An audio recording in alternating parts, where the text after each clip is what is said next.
Il advint qu'un jour, alors que je chinais dans une brocante, un petit herbier attira ma curiosité. Il était fort différent de ceux que l'on peut trouver en pareille occasion. Non pas que les fleurs fussent exceptionnelles, elles étaient tout au contraire d'une grande banalité, toutes fréquentes dans notre région et faciles à trouver. Non, ce qui distinguait le présent ouvrage étaient les annotations qui figuraient sur la page faisant face à la fleur séchée. L'herboriste y avait glissé des commentaires qui semblaient n'avoir aucun rapport avec la flore, à moins qu'il n'évoquât alors une toute autre plante, belle de surcroît, à en croire cet amateur éclairé.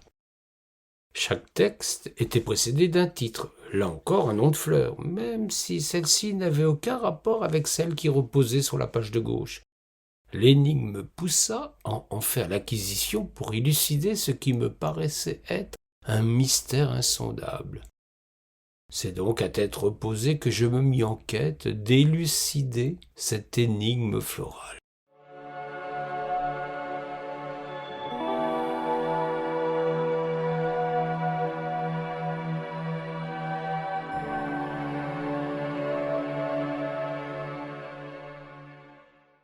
À force de me plonger dans l'herbier, je finis par me demander si la description n'était qu'un prétexte pour évoquer une fleur, perdue malencontreusement lors d'une rencontre plus charnelle que végétale.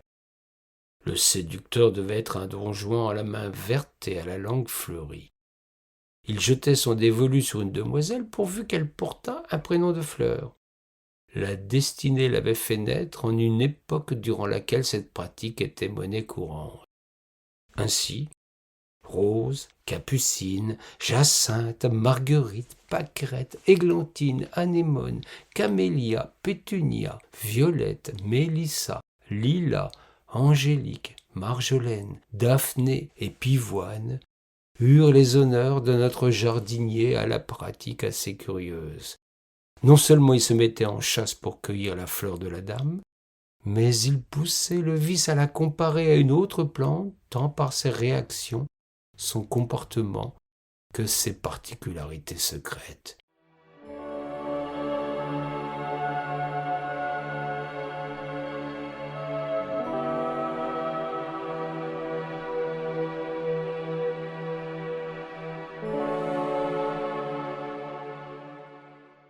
Le jardinier avait l'indélicatesse de recueillir un petit duvet intime qui venait compléter son herbier en guise de trophée sans doute, ou de preuve qu'il entendait démontrer à d'autres goujats de son espèce. Le commentaire, quant à lui, manquait singulièrement d'aménité. Les comparaisons florales fleuraient la misogynie la plus indélicate. Examinant plus attentivement l'herbier, je finis par découvrir dans le contreplat arrière de la reliure un texte confirmant mes premières supputations, tout en évoquant plus précisément ce triste personnage et sa déplorable collection. Je vous le livre tel quel, espérant ne pas heurter les âmes sensibles. La fin de l'histoire apportera, je l'espère, du baume au cœur de toutes celles qui ressentiront un malaise à la lecture de ce document authentique.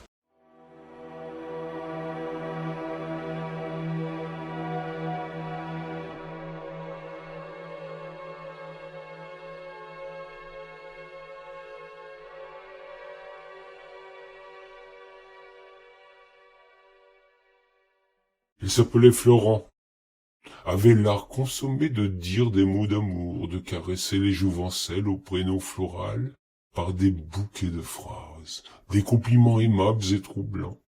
Il n'avait qu'un désir, une ambition secrète et quelque peu déplacée.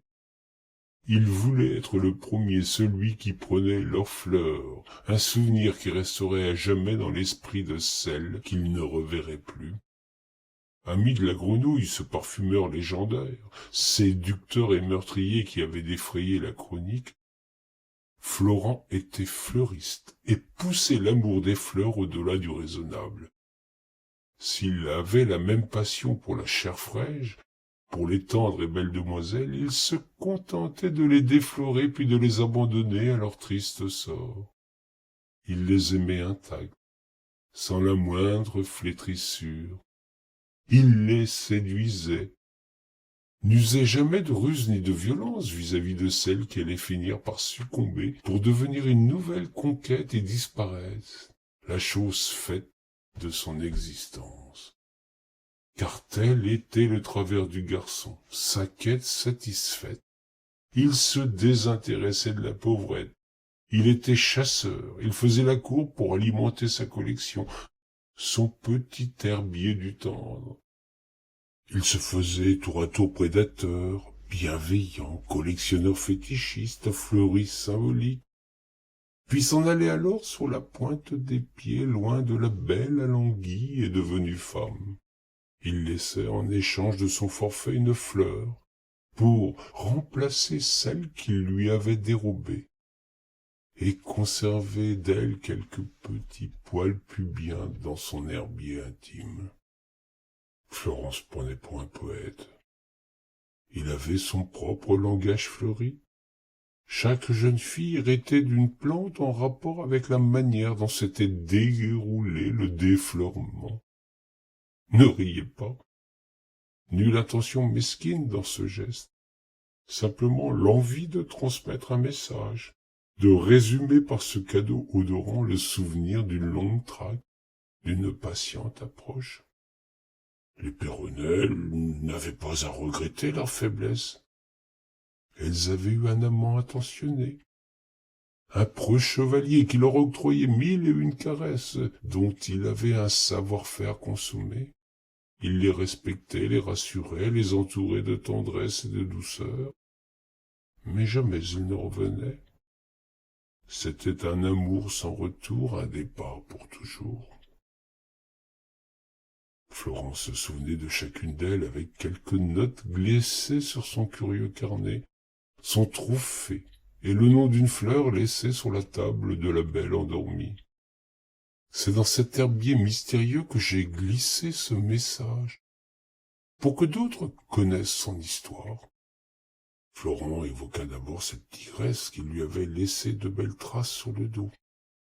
La pâmoison de la Diébelle s'est accompagnée de quelques coups de griffe dont il garda longtemps les stigmates. Il partit en lui offrant une rose, rouge naturellement, car le sang avait perlé sur son dos. Puis il y eut cette fille naïve qui n'avait guère résisté. Son siège avait été si rapide, elle s'était donnée en toute confiance, trop crédule sans doute pour imaginer qu'elle saurait abandonner une fois sa fleur perdue. Il lui offrit une petite fleur bleue avec un sourire ému. Il y eut encore cette femme qui inonda sa couche. Florent découvrit lui aussi qu'il existait des réactions exubérantes dans la nature féminine. Il s'abreuva à cette merveilleuse fontaine, se délecta de ces marques humides d'affection et de plaisir. Il lui laissa une fleur de nénuphar. On sentait dans ses notes intimes un plaisir non dissimulé. Florent avait aimé cette maîtresse. Dois-je vous l'écrire? Il y eut pour celle-ci un message quelque peu douté. Jamais il n'avait vu encore un petit écrin des plaisirs aussi sensibles, aussi irréductibles. Il lui avait offert des frissons sans équivalent, des abandons puissants et des tremblements incroyables. Il était maître des délices, il se délecta de ces plaisirs merveilleux. Il lui octroya une orchidée. Il y eut encore cette demoiselle qui connut, phénomène rare pour une première expérience, ce que les spécialistes appellent la petite mort. Florent manqua certainement de délicatesse et déposa sur sa couche un chrysanthème. Il fut encore quelque peu goujat avec celle-ci dont il avait trouvé les humeurs rétives, le propos acerbe. Elle récolta un chardon qui était fort peu aimable. Je vous laisse deviner à votre tour ce que furent les amours de celle qui repartit avec un coquelicot, ou bien de cet autre qui hérita d'une pensée. Il y eut encore cette charmante demoiselle qui reçut des lys. Elle avait le port d'une reine. À l'opposé, cette pauvrette eut des gueules de loup, nous ne saurons jamais pourquoi. Enfin, il y eut cette beauté sublime, une Bretonne impétueuse, comme les côtes de son pays, à qui il donna une fleur d'argent, tandis qu'une fille de Loire, une pauvre bergère reçut une fleur de vinaigre. Florent aurait pu continuer ainsi très longtemps. Le langage des fleurs est si étendu, son imagination si riche. Cependant, le fleuriste reconnut un jour sa défaite. Il avait trouvé sa maîtresse, sa prêtresse de l'amour. Il la couvrit d'un bouquet énorme, odorant et multicolore. Il désirait lui signifier ainsi son désir de la revoir. Elle l'avait conquis, il la voulait pour femme. La belle vengea ainsi toutes celles qui l'avaient précédée. Elle tressa une couronne de toutes les fleurs qu'elle avait reçues en cadeau, broda sur une belle étoffe le prénom de Florent, et laissa sur sa couche ce message sans équivoque. Florent ne s'en remit jamais. Il renonça à l'amour, se fit moine. C'est à lui que l'on doit la liqueur de Chartreuse. Son amour des fleurs avait trouvé un exutoire. Nous étions en 1604, non loin du jardin du Luxembourg, que fréquentent aujourd'hui encore les amoureux de la capitale.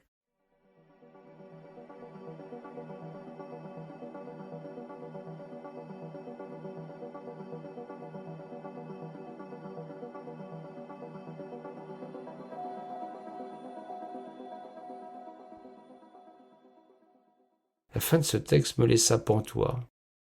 Avais-je affaire à un canular? Une sinistre farce de potache?